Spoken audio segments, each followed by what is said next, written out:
शुरू किया था, ठीक है, जिसको मैंने स्टॉप कर दिया था तुम लोगों के पार्ट 3 में।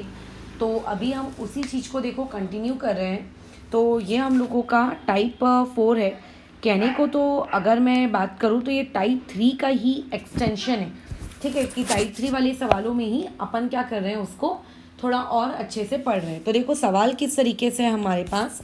जैसे क्वेश्चन आया 5/x + y - 2/x - y = -1, ये एक इक्वेशन। दूसरी इक्वेशन है 15/x + y, फिर बीच में प्लस का साइन, फिर 7/x - y = 10। ठीक है, अब ये जो दो इक्वेशंस तुम्हारे पास हैं, अब कल का जो लास्ट इलस्ट्रेशन हमने किया था, ऑब्वियस है कि अभी लास्ट इलस्ट्रेशन के जैसा तो है नहीं, है ना, क्योंकि कल लास्ट इलस्ट्रेशन में डिनोमिनेटर में या तो सिर्फ x रहता था या तो डिनोमिनेटर में y रहता था। यहाँ तो इक्वेशंस के जो डिनोमिनेटर आप चेक करोगे तो उनके डिनोमिनेटर में x + y भी है और उनके डिनोमिनेटर में x - y भी है। ओके, सो हम लोग अब क्या करेंगे, तो पहली बात तो डिनोमिनेटर में अगर कभी भी वेरिएबल दिख जाए, चाहे अकेला x दिखे या इस तरीके का सवाल दिखे या फिर इसके बाद जो मैं नेक्स्ट इलस्ट्रेशन लूँगी उसके जैसा दिखे, डिनोमिनेटर में अगर कभी भी वेरिएबल दिख रहा है तो आपको कभी भी इक्वेशन सॉल्व नहीं करनी है बिना लेट किए। ये गांठ बांध के रखो, ठीक है। तो इसमें क्या करेंगे हम लोग, जल्दी से अज्यूम कर लेते हैं, ठीक है। तो क्या अज्यूम करना है इस बार, लेट वगैरह कैसे लेना है। तो देखो लेट लेने का एक नियम होता है। नियम ये होता है कि लीनियर इक्वेशन आप देखो, उस लीनियर इक्वेशन का जो फर्स्ट टर्म है, उस फर्स्ट टर्म का डिनोमिनेटर देखो। तो उस फर्स्ट टर्म का डिनोमिनेटर में क्या दिख रहा है, x + y, ठीक है। तो अपन क्या करेंगे, बस वही लेट कर लेंगे। तो लेट 1/x + y = ये कितना आ गया a, और साथ ही साथ में जो सेकेंड टर्म है उसका डिनोमिनेटर चेक करो, तो वो वहाँ पे कितना आ जाएगा, 1/x - y = कितना b। अब याद रखना x + y वाला डिनोमिनेटर नीचे भी होना चाहिए, और x - y वाला जो डिनोमिनेटर है वो भी कहाँ होना चाहिए, नीचे में होना चाहिए। तो अगर मैं इसे इक्वेशन नंबर 1 कह दूं और अगर मैं इसको इक्वेशन नंबर 2 कह दूं, तो इक्वेशन नंबर 1 बताओ क्या कन्वर्ट हो जाएगी आप लोगों की, 5 में 5 ऊपर है तो 5 वहीं रहेगा, 1 को हमने a लेट किया है, तो गधे समान नीचे में a मत लिख देना, नीचे से वेरिएबल हटाने के लिए तो हमने लेट किया है ना। तो ये बनेगा 5a - 2b = -1, और जो तुम्हारी इक्वेशन नंबर 2 है वो बन जाएगी, मैं बिकम्स के लिए एरो यूज़ कर रही हूँ, तुम लोग बिकम्स लिख लेना, ठीक है। तो क्या बन जाना है उसने, 15a + 7b = 10। सो नाउ ये हमारे पास इक्वेशन नंबर 3 है और ये मेरे पास इक्वेशन नंबर 4 है। क्या इक्वेशन नंबर 3 या इक्वेशन नंबर 4 को हम सॉल्व कर सकते हैं क्या, नहीं फिलहाल तो नहीं कर सकते, क्योंकि एलिमिनेशन मेथड में आपको कोएफिशिएंट्स के सामने, मतलब सॉरी वेरिएबल के सामने के जो कोएफिशिएंट्स है वो सेम चाहिए। यहाँ पे वो सेम नहीं है, एक के सामने 5, ए के सामने 15, बी के सामने 2, बी के सामने 7। तो फर्स्ट जॉब हमारा अगर कोई है तो वो ये है कि आप पहले तो कोएफिशिएंट को सेम बनाओ। तो क्या लगता है तुम्हें किस चीज़ को सेम बनाना ज़्यादा पुराएगा मुझको, 2 मतलब बी वाले को करना पुराएगा क्या, नहीं, क्योंकि अगर मैं बी वाले को करूँगी तो 2 को 7 से करना पड़ेगा, 7 को 2 से करना पड़ेगा, फालतू 2 बार झंझट। इससे अच्छा है कि हम एक काम करते हैं, जो हमारे पास इक्वेशन नंबर 3 है, इस इक्वेशन नंबर 3 को हम लोग क्या कर देते हैं, मल्टीप्लाई कर देते हैं, कितने से, 3 से। तो अगर मैं इसको 3 से मल्टीप्लाई कर दूंगी तो ये चीज़ कितनी हो जाएगी, 15a - 6b = -3। ये आ गई मेरे पास नई इक्वेशन। अब तुम चेक करो, यहाँ पे a के सामने 15 है और यहाँ पे भी a के सामने 15 है, लेकिन अभी जो आपके पास इक्वेशन नंबर 4 है वहाँ पे 15 के आगे प्लस का साइन, और जो इक्वेशन नंबर 5 है वहाँ पे 15 के आगे प्लस का साइन, यानी कि इस बार साइन सेम है। तो जब साइन सेम होते हैं तो हम लोग इक्वेशंस को क्या करते हैं, सब्ट्रैक्ट करने का काम करते हैं। तो बस इक्वेशन को सब्ट्रैक्ट करना शुरू कर देते हैं। तो इक्वेशन 4 - इक्वेशन नंबर 5, ठीक है। तो ये चीज़ क्या हो जाएगी हमारे पास, 15a + 7b = 10, उसके बाद 15a - 6b = -3। सब्ट्रैक्ट कर रहे हैं इसलिए ये दिखाना पड़ेगा, सब्ट्रैक्शन में साइन चेंज करते हैं।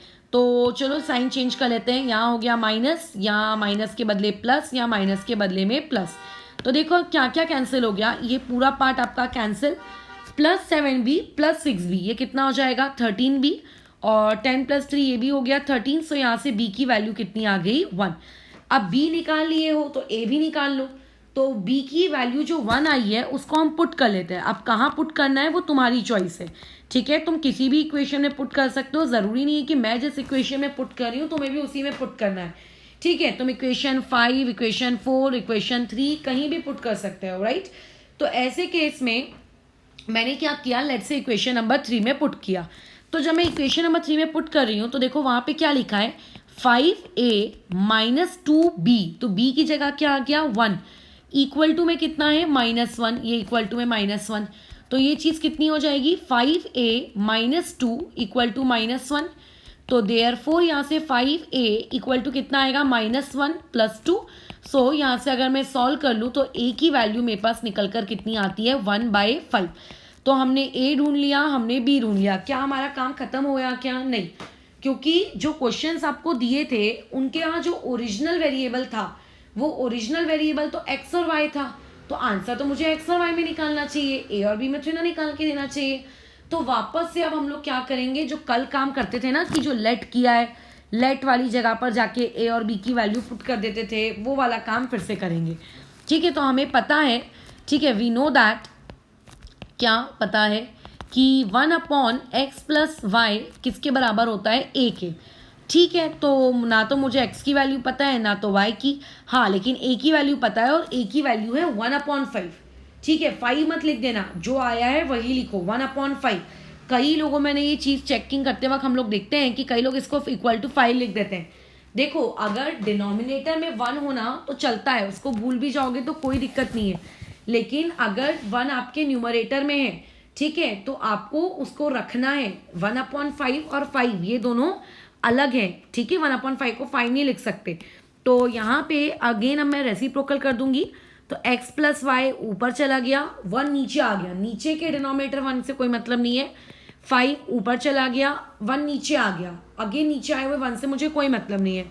सो यहाँ से इक्वेशन आ गई x + y = 5।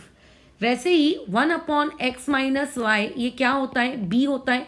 And 1/x - y = b की वैल्यू कितनी है 1। अगर मैं इस चीज़ का रेसिप्रोकल करूँ तो यहाँ से x - y की वैल्यू आएगी 1। अब तुम एक चीज़ देखो, ना तो तुमको x मिला ना तो तुमको y मिला, बल्कि x और y में फिर से तुम्हें 2 इक्वेशन मिल गई। मतलब क्वेश्चन में हमें पहले 2 इक्वेशन दी थी, उन 2 इक्वेशन को सॉल्व नहीं कर सकते क्योंकि उनके डिनोमिनेटर में वेरिएबल था। हमने लेट करके उन्हें 2 इक्वेशन में कन्वर्ट किया, फिर उन 2 इक्वेशन को सॉल्व वगैरह करके a और b की वैल्यू आई। हमें a और b नहीं चाहिए, हमें x और y चाहिए। तो जो हमने लेट किया था उस वाले पार्ट को मैंने रिपीट किया, रेसिप्रोकल किया। तो मेरे को ऐसा लगा कि अब यार x और y आ जाना चाहिए, लेकिन x और y नहीं आया। तो x और y के बदले में 2 अगेन इक्वेशंस आ गई हैं। तो ये जो 2 इक्वेशंस आपको अगेन मिल गई है ना, इन 2 इक्वेशंस को अब तुम फिर से सॉल्व करो, चाहे एलिमिनेशन से या चाहे तुम्हारे सब्स्टिट्यूशन से। तो पहले तो इनको नंबरिंग दे देते हैं। हमारा कौन सा नंबर चल रहा है 6 और 7, ठीक है। तो यहाँ पे आ गया ये 6 और यहाँ पे आ गया 7। अब दोनों इक्वेशंस को बस ऐड कर देते हैं, ठीक है, क्योंकि एडिशन से आंसर फटाक से आ जाना है। तो ये इस तरीके से आ गया, इक्वेशन 6 प्लस इक्वेशन 7 को ऐड करना है। x + y = 5, x - y = 1। Add करते वक्त कोई साइन चेंज नहीं होती, ये कट गया, ठीक है। ये कितना हो गया 2x = 6। सो यहाँ से x की वैल्यू आ गई 3 फाइनली। अब y निकालना है, तो y की वैल्यू निकालने के लिए मुझे x कहीं पुट करना पड़ेगा। तो अभी पगलेट समान ना, ये बड़ी सी जो ये राक्षस समान इक्वेशन दिख रही है यहाँ पे x मत पुट कर देना, जो ये अपनी छोटी छोटी प्यारी प्यारी इक्वेशंस है ना यहाँ पे पुट करो। तो x + y = कितना होता है 5, ठीक है। तो x की वैल्यू कितनी 3, और यहाँ से जब तुम y निकालोगे तो यहाँ से y की वैल्यू कितनी आ जाएगी आपके पास 2, ये ऐसे। तो इस तरीके से हमें जो इक्वेशंस दी हुई थी उन इक्वेशंस को हम लोगों ने क्या कर लिया, सॉल्व कर लिया, ठीक है। x और y की वैल्यू निकाली। तो कल के क्वेश्चन में क्या फ़र्क था कि वहाँ पे जब हम वाली स्टेप करते हैं ना, ये रेसिप्रोकल वाली स्टेप, तो तुरंत रेसिप्रोकल करने से आंसर आ जाता था x और y। ऐसा क्यों? क्योंकि वहाँ के क्वेश्चन में डिनोमिनेटर में x + y नहीं लिखा होता था, वहाँ पे डिनोमिनेटर में सिर्फ x लिखा हुआ होता था। बट अभी तो हमारे डिनोमिनेटर में x + y है। तो अगर रेसिप्रोकल करने के बाद ये 5, 6 और 7 के जैसे इक्वेशंस मिले तो उन इक्वेशंस को और सॉल्व करना है, ठीक है, सवाल को उतने स्टेप पे रोकना नहीं है। तो अभी हम लोग आगे और इलस्ट्रेशंस करते हैं इसी तरीके के सवाल का। मैं एक और इलस्ट्रेशन करके दिखाती हूँ, फिर कुछ क्वेश्चंस को मैं कंप्लीटली सॉल्व नहीं करूँगी, वहाँ पे बस मैं तुम्हें बता दूंगी करके कि देखो यहाँ पे इस तरीके से इसे लेट करना है, ठीक है। फिर उन्हीं सवालों को तुम होमवर्क में ले लेना और फिर उसी चीज़ को कॉपी चेकिंग के लिए दे देना करके, ठीक है। अब देखो सवाल क्या है, जैसे नेक्स्ट सवाल में आ जाते हैं।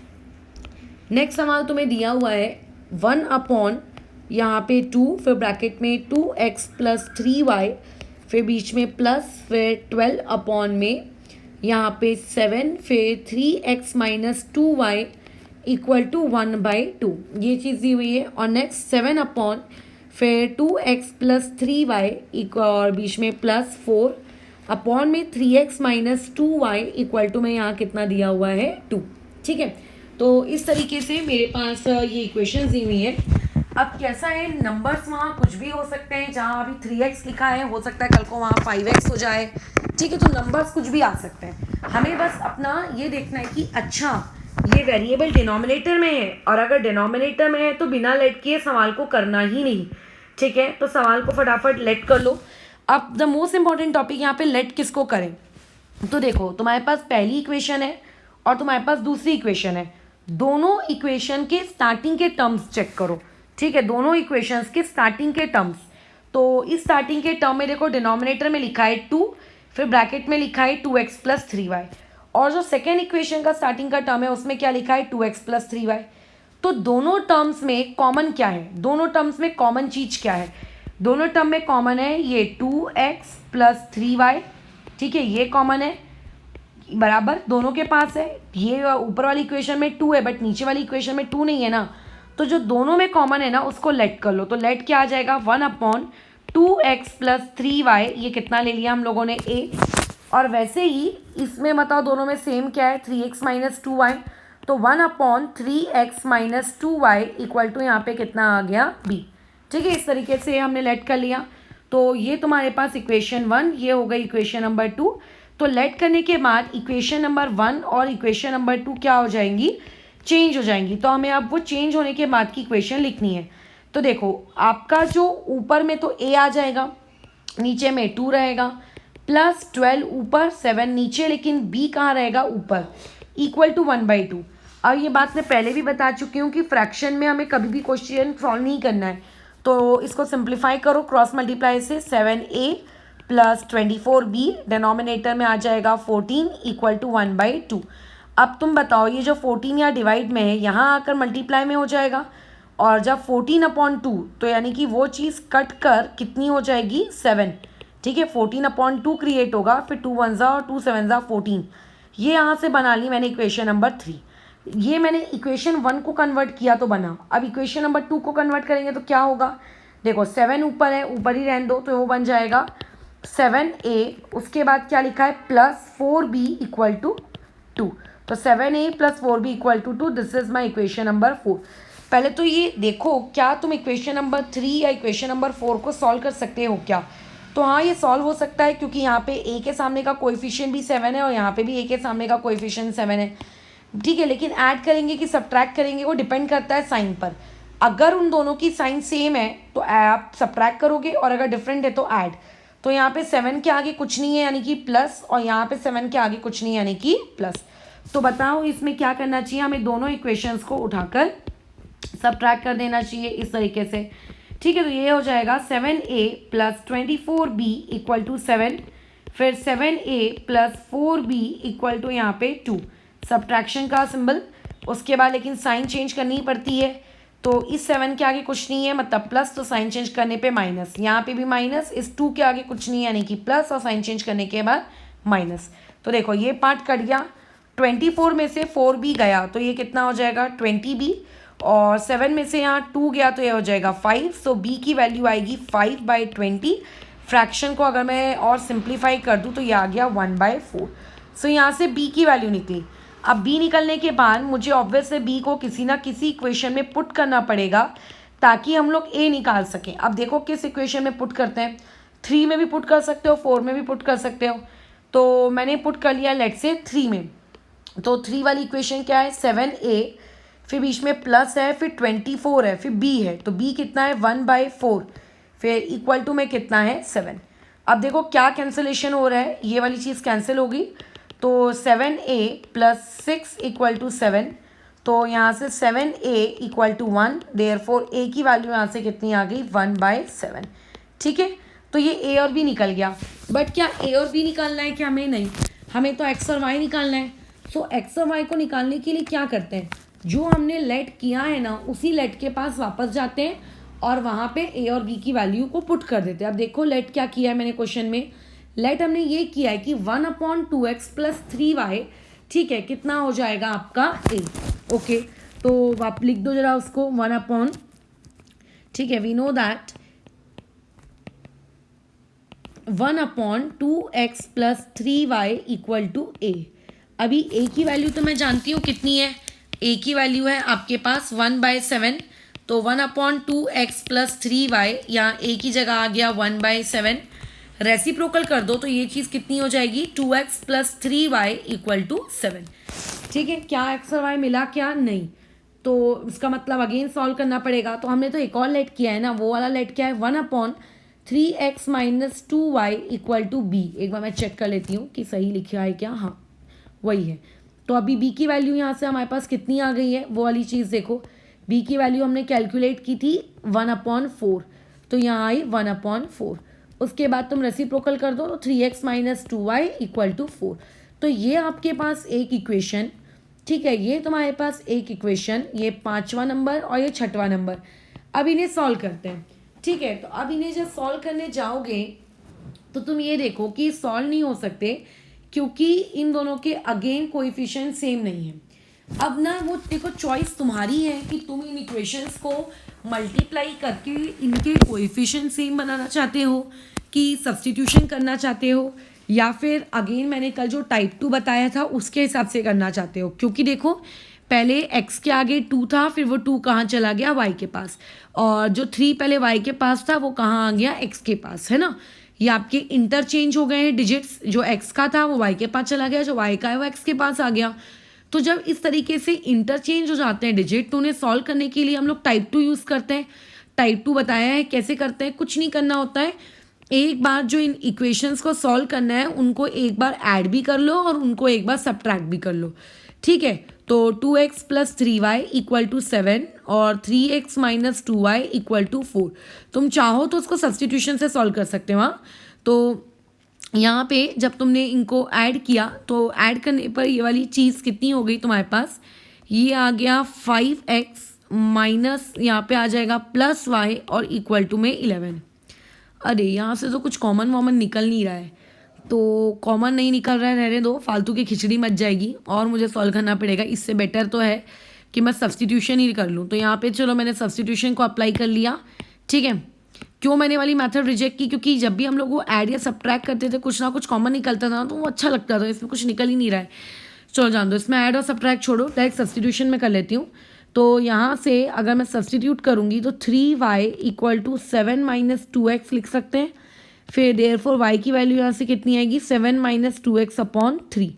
ये जो y की वैल्यू आई है, ठीक है, इस y की वैल्यू को 7 माइनस 2x अपॉन 3 को मेरे को पुट करना है कहाँ पे, y की वैल्यू मैंने निकाली 5 से, तो पुट कहाँ करेंगे 6 में, तो 6 में पुट कर देते हैं। तो ये क्या हो जाएगा 3 टाइम्स ऑफ x, वैसे का वैसी माइनस 2, y की जगह में 7 माइनस 2x अपॉन 3 और इक्वल टू में कितना 4।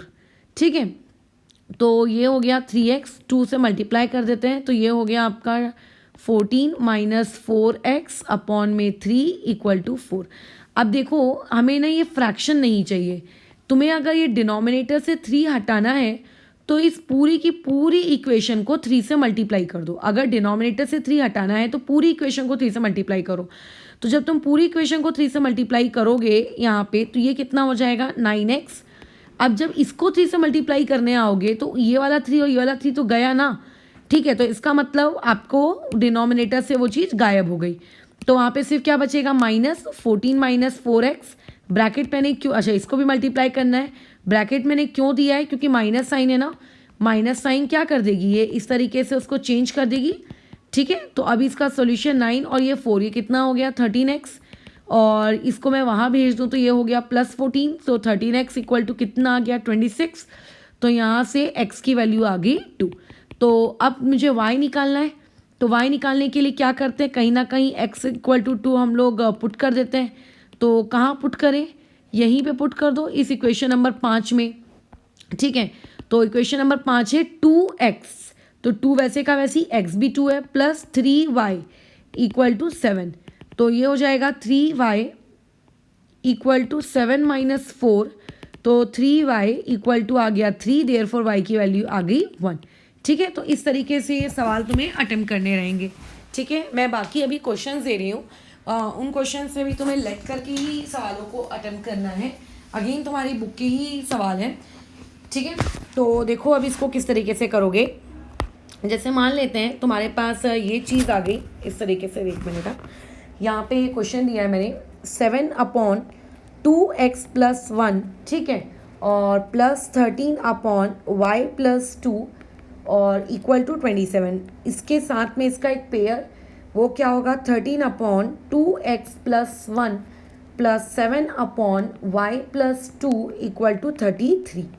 अब तुम ये देखो कि दोनों इक्वेशंस में सेम क्या दिख रहा है, 2x + 1 है ना। तो लेट क्या करोगे कि लेट यहाँ पे क्या आ जाएगा, यहाँ पे लेट आ जाएगा 1/2x + 1 equal to a, and यहाँ पे लेट कितना आ जाएगा 1/y + 2 इक्वल टू b।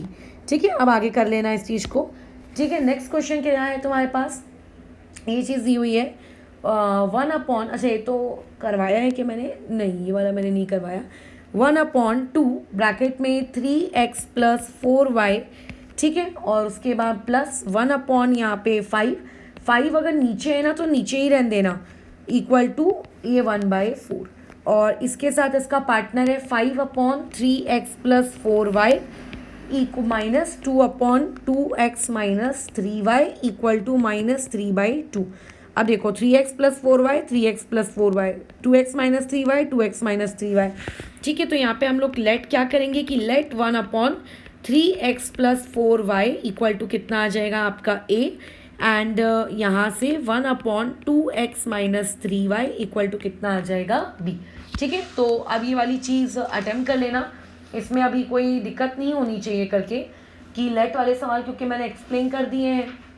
ठीक है, तो उसको करने में अब फटाफट बना लो, और इसके बाद हम लोग एक और टाइप सीखेंगे। वो वाले टाइप में कैसा रहेगा, तुम लोगों को उस टाइप का यूज़ पड़ेगा तब जब हम लोग आपका ज्योमेट्री में कोऑर्डिनेट ज्योमेट्री करेंगे। ठीक है, तो वो वाला टाइप मैं सिखा देती हूँ कि किस तरीके से उस टाइप के क्वेश्चन को सॉल्व करते हैं। क्लियर, उस टाइप के सवाल तुम्हारी बोर्ड्स की किताब में तो नहीं है, बट वो एक टाइप इक्वेशन का सॉल्व करते आना चाहिए, वो हम लोगों का फिर एक आखिरी टाइप होगा, बराबर। और ये जो 2 सवाल दिए गए होमवर्क में, इन्हें कर लेना। इसके बाद मैं तुम्हें कुछ इक्वेशंस दूंगी, रोज की 10 इक्वेशंस मैं दूंगी। ठीक है, क्योंकि ऑब्वियस है कि एक दिन में एक ही ऐसे पकाऊ काम नहीं करेंगे, रोज की हम लोग 10 इक्वेशंस मैं दूंगी। उनको कैसा फिर मैं चेकिंग के लिए वो चीज़ भेज देना, वो चीज़ चेक हो जाएगी, फिर हम लोग आगे के टॉपिक्स कवर करते जाएंगे। ठीक है, इसके बाद एक टाइप और रहेगा, और फिर उस एक टाइप के बाद फिर देखते हैं आगे क्या करना है।